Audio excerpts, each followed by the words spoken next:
दोस्तों जरा ध्यान से और गौर से आज के इस सेशन को आप लोगों को देखना है। आज की इस वीडियो की शुरू से लेकर एंड तक जरूर जुड़ना है, क्योंकि यहाँ पर आप लोगों की तवज्जो और आप लोगों का जो गौर जो है वो काफी ज्यादा जरूरी है। मैं जो आज आप लोगों को बताने जा रहा हूं वो चीज आप लोगों के लिए दिसंबर cycle 2025 UGC NET JRF exam के लिए स्पेशली पेपर 2 ज्योग्राफी के लिए गेम चेंजिंग साबित होने जा रही है वंस अगेन। और रेफरेंस के लिए इस वीडियो को आप लोग अपने पास में सेव करके रख लीजिएगा। तो मैं आप लोगों को बताने जा रहा हूं यूनिट नंबर 6 इकोनॉमिक ज्योग्राफी के वो 3 most important industrial location theory जो यूजुअली हर बार एग्जाम के अंदर पूछी जाती है। तो इस बार दिसंबर साइकिल में भी डेफिनेटली मुझे पूरा यकीन है कि वो थ्योरीज फिर से आप लोगों के लिए किसी भी फॉर्म के अंदर आने जा रही है।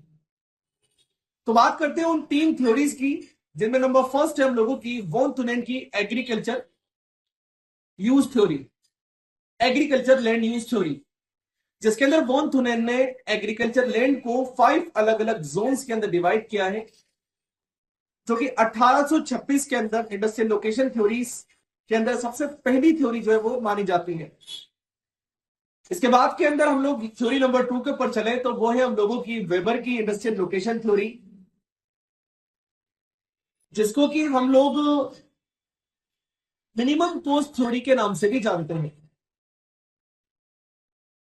मिनिमम कॉस्ट थ्योरी के अंदर वेबर ने इंडस्ट्रियल लोकेशन को काफी ज्यादा इंपॉर्टेंट माना है, जिसमें 3 चीजें सबसे ज्यादा जरूरी वेबर ने मानी है, जिसमें आप लोगों की नंबर फर्स्ट है ट्रांसपोर्ट कॉस्ट, नंबर सेकंड है labour cost, and number third है रॉ मटेरियल के लोकेशन, कि आप किस जगह से रॉ मटेरियल को निकाल कर ला रहे हो। तो इन तीनों को एक प्लेस के ऊपर किसी भी स्पेसिफिक इंडस्ट्री के अंदर कैसे आप लोग इस्तेमाल में लेते हो वो, और इसी वजह से वेबर को father of industrial location theory भी कहा जाता है। इसके अलावा नंबर 3 की अगर हम लोग बात करें तो वो है ऑगस्टस नोस की maximum profit theory.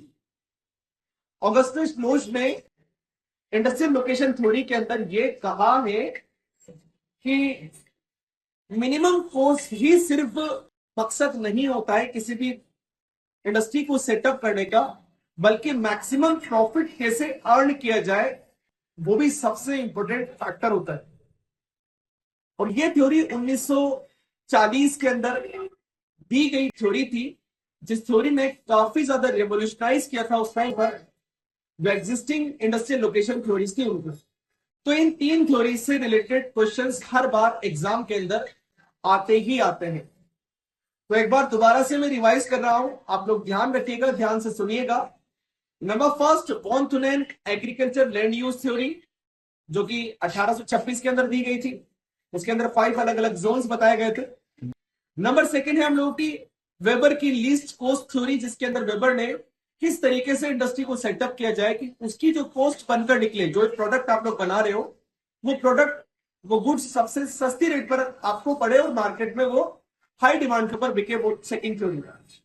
Number third है ऑगस्टस लोश की मैक्सिमम प्रॉफिट थ्योरी, जिसके अंदर ऑगस्टस लोश ने 1940 में इस थ्योरी को प्रोपाउंड किया और उसके अंदर उसने समझाने का प्रयास किया कि मैक्सिमम प्रॉफिट कैसे अर्न कर सकते हो किसी भी इंडस्ट्री को एक स्पेसिफिक लोकेशन के ऊपर प्लेस करके। तो इन तीनों थ्योरी को आप लोग गांठ बांध लीजिए अपने पास में कि आपको पढ़ना है, आपको समझना है इसकी बारीकियों को। और अगर आपको और अच्छे तरीके से डिटेल के अंदर सोल्यूशन चाहिए, कंप्लीट फुल प्रिपरेशन चाहिए रिमेनिंग डेज के अंदर, अब की बार जेआरएफ पार आप लोगों को करना है, तो आप लोग जेआरएफ अड्डा एंड गुरुकुल बाय जेआरएफ अड्डा के साथ जुड़ सकते हैं और अपनी प्रिपरेशन को नेक्स्ट लेवल के ऊपर ले जा सकते हैं।